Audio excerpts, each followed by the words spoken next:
yo veo un mundo en el que la medicina ancestral de verdad va a resolver problemas graves de la humanidad.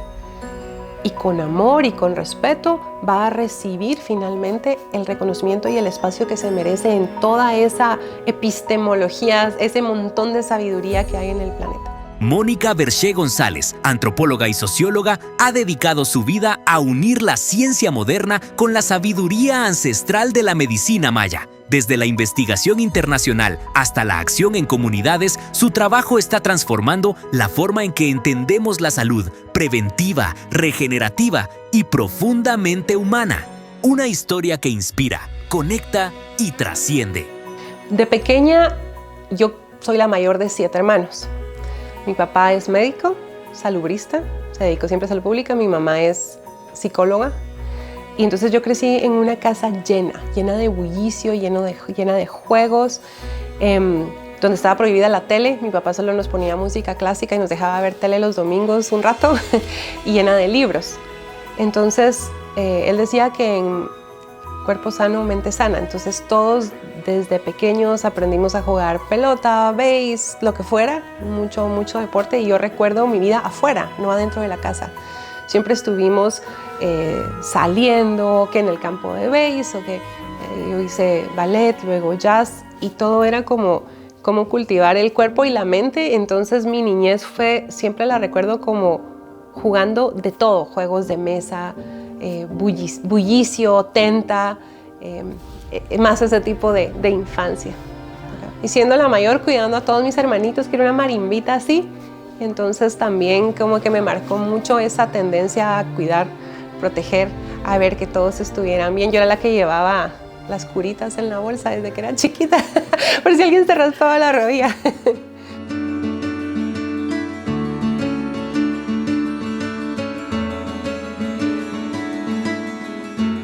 Bueno, la parte de conocer la diversidad cultural siempre me ha apasionado.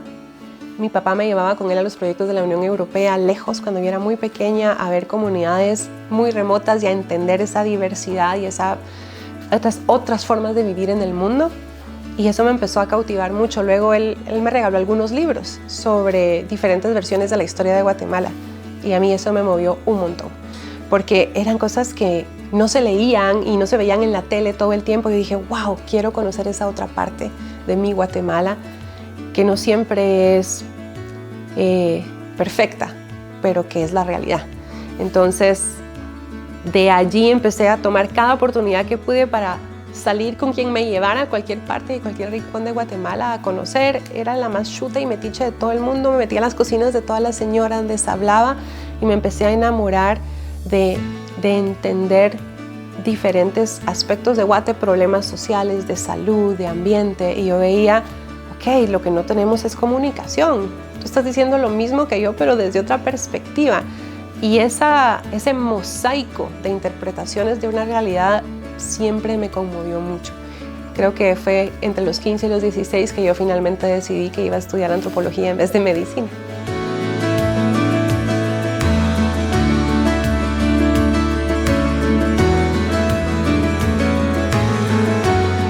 Bueno, yo estudié antropología sociocultural en la del Valle y luego me dediqué más al tema de antropología ambiental y estuve dirigiendo una ONG en San Juan La Laguna con Fundación Solar, un programa de servicios ambientales. Yo había sacado un posgrado en seguridad ambiental en Costa Rica, entonces traía toda esa visión de sostenibilidad, estaba trabajando en cambio climático y estábamos justamente investigando adaptación a cambio climático cuando de vivir en San Juan La Laguna, porque yo dejé todo, dejé mi casa y me fui a vivir a una comunidad donde no es lo que es hoy, a trabajar con el pueblo Tzutujil, con los hombres y mujeres de San Juan, cómo encontrar un paradigma nuevo de cambio que trajera prosperidad, generara empleo, que cuidara el entorno. Y en ese proceso nos cayó encima el huracán Stan y se inundó el pueblo, fue una tragedia en muchas aldeas, que hubieron deslaves, la gente quedó soterrada, pero en San Juan no murió nadie. Y cuando nosotros averiguamos por qué, es porque los abuelos y las abuelas de la aldea se habían levantado en la madrugada y le habían dicho al alcalde que la montaña estaba dando señales y que iba a haber una tragedia, que había que ir a sacar a la gente del barrio 5 de donde estaba. Entonces todo el pueblo se levantó, mi esposo fue a ayudar a sacar gente y cuando estaban sacando a la última familia cruzando el río, ya estaban atrapados, ya se había hecho un río entre el barrio 5 y la aldea, el casco urbano, pasando a la última familia y se cae toda la montaña y el barrio 5 quedó soterrado a las 5 o 6 de la mañana. Entonces el punto es que yo aprendí que había otra forma de entender el mundo, que no era la epistemología de la ciencia moderna. Yo estaba trabajando con GPS, sistemas de alerta temprana, estábamos haciendo un montón de cosas súper científicas en San Juan. No funcionó nada. Todo se cayó, se destruyó. Nos quedamos sin luz, sin agua potable, sin comida, sin medicinas, porque estuvimos atrapados 3 semanas, que no podía entrar ni salir nadie. Yo aprendí a sobrevivir. Cuando me dio dolor de cabeza, las comadronas me dieron plantas. Cuando le dio infección intestinal a mi bebé, me dieron plantas. Con leña, y con este conocimiento de los abuelos y cómo se comunican con el entorno vital, leyeron muchas señales en la naturaleza. Yo dije, wow, yo quiero aprender. Y empezamos a escribir este libro. Empezamos una investigación que terminó en este libro, que se llama Ciencia y Técnica Maya. Entonces estábamos investigando formas ancestrales de adaptación a cambio climático y de prevención. Y uno de los temas que fueron propuestos por los Ahpihab y los Omanel, los guías espirituales y los terapeutas tradicionales, fue el de la medicina. Entonces fue una pincelada y una primera oportunidad de entrar a conocer cómo se entiende la relación del ser humano con la madre tierra para mantener la salud. Entonces en esas estaba yo cuando justo me enfermé de una enfermedad crónica no transmisible, cáncer en estado muy avanzado. Y después del tratamiento inicial con Tata Simeón, yo me desaparecí 3 meses. Yo vengo de una familia de médicos, casi me cuelgan cuando me desaparecí. Dije, yo voy a probar esto porque en serio lo siento. Y cuando regresé, todas las pruebas de oncología, patología, todo estaba o sea, no habían indicios de cáncer más que un pequeño tejido cicatrizado en mi matriz. Y entonces fue como, ¿qué pasó acá? Yo tengo una mente científica, entonces yo no dije, vino un espíritu y me curó. Mi mente empezó a preguntar, ¿por qué funcionó? ¿Cuál es el principio por el cual todo esto funcionó? Porque fue cambio en dieta, fueron plantas medicinales, fue algo energético, espiritual. Hicieron ceremonias de fuego para equilibrar mis chakras, por así decirlo. Me enseñaron cómo ellos lo hacen. Y lo más interesante es que yo pude sentir en mi cuerpo los cambios y pude percibir si era mentira o no. Entonces yo me estaba agarrando como conejillo de indias en cierta forma y aunque fue algo choqueante, tal vez en un momento pensar que me iba a morir y a dejar mi hijita pequeña, en realidad lo que aprendí fue una lección enorme acerca de cómo entender otra epistemología. ¿Verdad? Yo vengo de una formación occidental, siempre fui muy nerda y de repente me topo con algo que me cuestionó todo lo que yo creía saber. Y lo que hizo fue como abrirme una ventana a ver el mundo y el conocimiento de otra forma.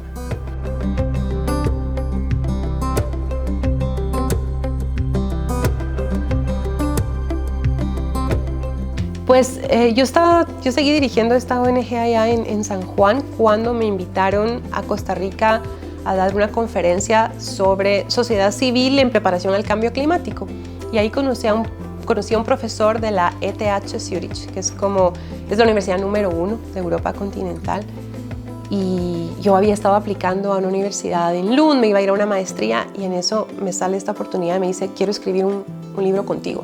O sea, lo que tú conoces de medicina maya, del pueblo maya, es muy interesante. Lo escribimos juntos, un capítulo, y luego me dijo, te ofrezco un doctorado. Y yo no lo podía creer porque los doctorados en Suiza son lo máximo, porque a uno le pagan para ir a estudiar. Es un puesto de trabajo formal de investigación. Y ahí fue donde empezó, porque me dijo, quiero probar una teoría, un paradigma que estoy investigando, y uno de los casos de estudio sería la medicina maya, entonces sobre cáncer justamente. Así que vino a Guatemala. En esa época estaba el embajador itinerante de pueblos indígenas en el Palacio Nacional, que Cirilo Pérez Oxlack. Se hizo una presentación formal por medio de mi maestro Simeón Taquirá y otros abuelos, y se dio un año de consultas con consejos mayores indígenas, uno Cachiquel, uno Quechí, uno Quiché, uno Mam y uno Mopán, para pedir el permiso en el protocolo maya de la forma ancestral de pedir los permisos materiales y espirituales, y después de un año se concedió el permiso para hacer la investigación. Ahí empezó mi doctorado en Zurich, en Suiza, en la Universidad de Einstein, una universidad súper rigurosa, y me puso un panel de científicos masacres en mi doctorado. El director del Reporte Mundial de Cáncer en ese año me lo puso, es una eminencia. Yo dije, ¿por qué me va a clavar? Yo nunca va a terminar mi doctorado. Y me dice, mira, Mónica, este es un tema tan cuestionado que te tengo que poner a los científicos más estrictos, porque si tú logras escribir algo con lo que ellos están de acuerdo, nadie te va a cuestionar en tu país. Y por eso fue que tuvimos un proceso de investigación súper riguroso que duró 4 años, y esa fue mi oportunidad de meterme profundamente en la medicina maya. Escribimos artículos científicos, porque si no uno no se gradúa, ¿verdad? Y la tesis y todo, pero yo tenía un acuerdo porque este fue un proyecto transdisciplinario. El primero, en Guatemala estoy segura que se hizo así. Es una metodología muy específica que se dice que pues el corazón del Transdisciplinarity Hub, que se llama, está en Zurich, en esta universidad, y básicamente consiste en cada sistema de conocimiento es una epistemología y trabajan en equidad. Entonces, así como hay psiconeuroinmunología, teníamos oncólogos, teníamos psicólogos, un montón de especialidades, los médicos mayas con sus especialidades, Ajnuba, y todas las que hay, entraban en un diálogo en equidad donde los paradigmas se estudian desde los principios del propio sistema médico. Entonces, el sistema médico maya tenía sus principios y se trataban de entender, y los oncólogos y los demás tenían los suyos, y luego entrábamos en un intercambio. Eso permitió descubrir cosas fantásticas. Te podría contar 10.000 historias, porque todos estos grandes científicos europeos vinieron a Guatemala y tuvieron intercambio con los abuelos, y los abuelos se fueron a Suiza a ver aquellos hospitales como el Hirslanden en Zurich, que son, o sea, no te puedo decir, parecen naves espaciales, y tener ese diálogo de saberes y esos intercambios, y ver a estos abuelos entrar al aula magna en Zurich, que parece un palacio, y tener una conferencia. No te puedo decir lo que yo sentí, de ver la medicina ancestral maya entrando, todos estos abuelos que fueron mis maestros y abuelas, a dar una charla magistral donde no entran más que los premios Nobel, entran a estas aulas magnas. Fue impresionante porque fue un encuentro de saberes que nunca pensé que se iba a dar. Y eso lo que permitió fue establecer los fundamentos científicos iniciales de la epistemología maya, porque nosotros en Guate andamos atrasados. Perdimos muchos años que no pudimos documentar y sistematizar el conocimiento ancestral de una forma respetuosa y muy responsable. Entonces, por medio de esta investigación transdisciplinaria, los abuelos también obtuvieron lo que ellos habían pedido, que fue un sistema para poder organizarse ellos en consejos de investigación y formar sus núcleos de conocimiento. Y producto de ese proceso también salió este libro, que se llama Rashnakil Nuk Aslemal, Medicina Maya en Guatemala, que fue escrito con los 67 abuelos de los 5 consejos que te mencionaba antes, que estuvieron durante 4 años, son ellos, sistematizando su conocimiento. Y pues este libro no tiene una edición, yo le llamo epistemológica occidental, es realmente conocimiento maya sin edición de un tercero, imponiendo lo que cree que sabe de medicina.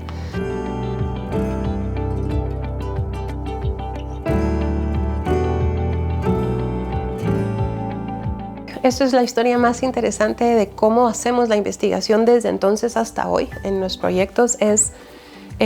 Yo formé investigadores, cachiquelis, quechí, mopanes, mames, siempre un abuelo mayor, porque en la medicina ancestral es una cuestión muy jerárquica. Aunque yo esté formada como ajij, a mí no se me permite entrar a ciertos niveles de conocimiento muy profundo, soy muy patoja.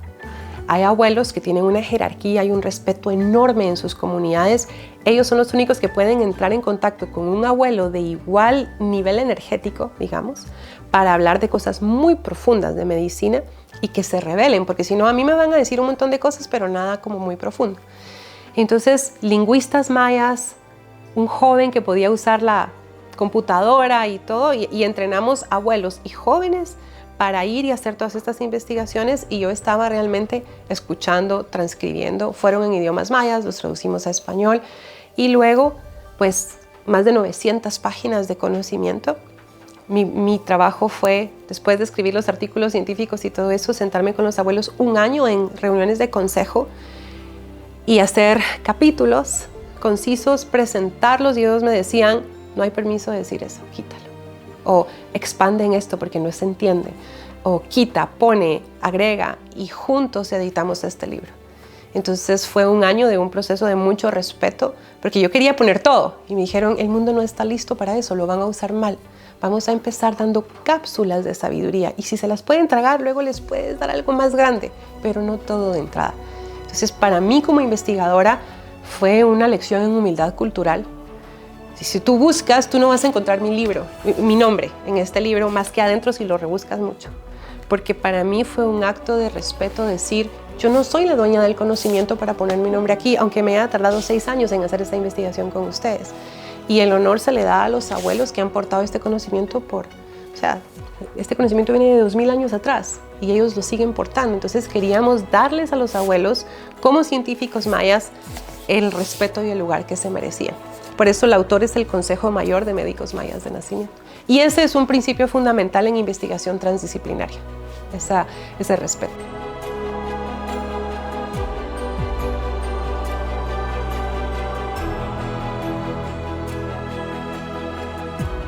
Bueno, la iniciativa Green Health Initiative, o Salud Verde en español, o Rashka Wilal en Q'eqchi', es un proyecto que nació después de que terminamos esta investigación doctoral. Yo no quería parar, porque yo dije, este solo es el inicio. Y cuando yo acepté esta misión, a mis 20 y pico años, cuando me dijeron, tú vas a ir a estudiar a una gran universidad y vas a hacer puentes de conocimiento, la misión era muy clara.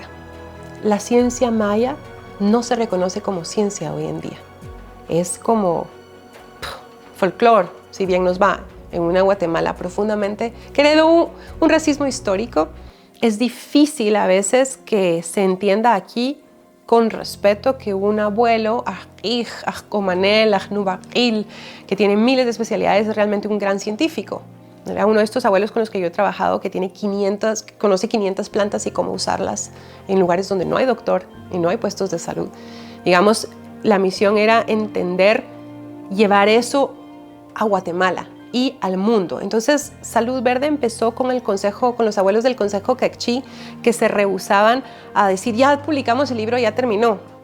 Entonces me dediqué a escribir grants y a traer fondos a la Universidad del Valle y pude hacer luego un postdoctorado y nos pasamos a enfermedades de origen zoonótico de animales, a comparar también con la medicina maya.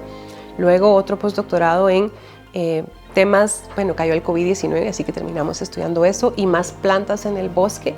Y los abuelos empezaron a sistematizar y a documentar su propio conocimiento porque era un método transdisciplinario. Eran consejos mayas empoderándose para ser los dueños de su conocimiento. Entonces la propiedad intelectual está registrada a nombre de ellos. Y el punto era decir, bueno, esto no es solo un consejo, no es solo de un país, porque los abuelos siempre nos dijeron, este es un conocimiento que hemos guardado para el mundo y hay que darlo. Entonces se creó Salud Verde para presentar la propuesta del paradigma de la medicina maya tradicional que se puede escalar con medicina moderna para crear alternativas para aumentar cobertura universal en salud. Entonces el objetivo en concreto es ofrecer alternativas de salud con plantas que están acá, que son gratis, que pueden dar opciones a diabetes, a infecciones respiratorias, you name it. O sea, hay un montón de opciones, pero desarrollando la base de evidencia científica necesaria para que se sepa químicamente, toxicológicamente, cuáles son los compuestos, por qué funciona, porque de lo contrario no lo va a aceptar salud pública, no lo puede aceptar el ministerio. Entonces, el objetivo es ir pudiendo cerrar esa brecha en la que un lado no le habla al otro, porque son los dos, y se puedan generar oportunidades para impactar en aumentar el acceso a resolver problemas de salud por medio de esta medicina.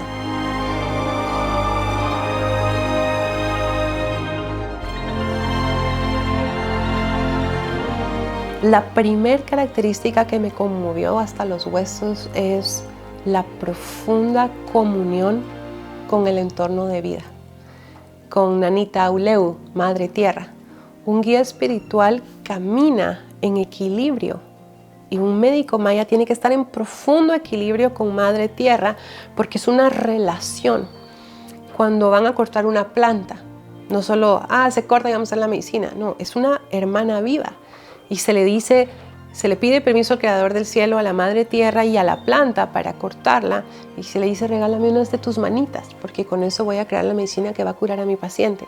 Desde ese momento hay un profundo respeto hacia la vida, no solo hacia la planta, a los animales, a las otras personas, no se hace daño. Hay todo un código de ética para poder trabajar en medicina ancestral. Y a mí me conmovió mucho el amor con el que se trabaja las plantas y la relación con Madre Tierra, porque se entiende que de ese equilibrio viene nuestro bienestar, porque somos una extensión de la tierra, una extensión del agua sana, del aire. Entonces me conmueve, ellos tienen un concepto en el área quechí que es Junca Huilal, una salud. Es nuestra salud, es la misma salud de la tierra, del aire, del agua, de todo nuestro entorno de vida y por lo tanto tenemos la responsabilidad de cuidarlo. Esa me conmueve mucho. Otra cualidad es una humildad genuina, una certeza. Es que si yo te dijera la sabiduría que hay en estas personas, eminencias, 1000 plantas te pueden curar cualquier cosa y tú las ves y son tan sencillos de corazón y tan generosos en compartir, en curar, en dar.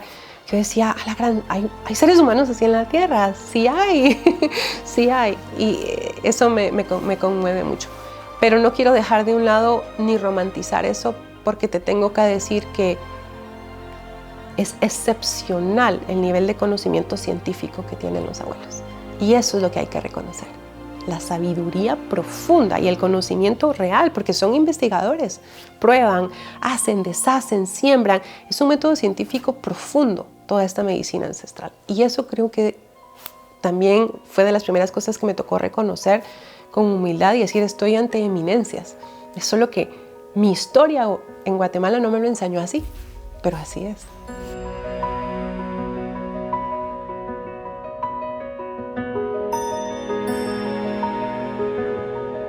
En el mundo de Mónica, donde todo es posible, en ese mundo, yo veo la medicina maya reconocida a escala global. Y sabes, tengo la intuición, vamos a tener otras pandemias. Viene resistencia antimicrobiana, nuestros antibióticos están dejando de funcionar. Tú sabes que allá atrás en mi jardín tengo unas plantas sembradas que los abuelos me han dado permiso de investigar, que podrían ser una alternativa a cuando fallen esos antibióticos. Yo veo un mundo en el que la medicina ancestral de verdad va a resolver problemas graves de la humanidad. Y con amor y con respeto va a recibir finalmente el reconocimiento y el espacio que se merece en toda esa epistemología, ese montón de sabiduría que hay en el planeta. Y sobre todo veo a Guatemala reconociendo con respeto que un ajij, que un ajkum no es un brujo, que es un científico. Y que en Guatemala dejamos de ser una Guatemala con miedo del otro, con miedo a la otredad y decimos, wow, quiero aprender, quiero conocer. Y que van a haber lugares donde pueden conocer. Esa es la Guatemala con la que yo sueño. Donde además nuestra cobertura universal en salud subió. Ya no se te muere un niño de un problema respiratorio agudo porque si no había antibiótico, había otro tratamiento maya ya permitido, identificado, validado, que le salva a esa niña su vida. Entonces, eso es lo que yo veo en el futuro.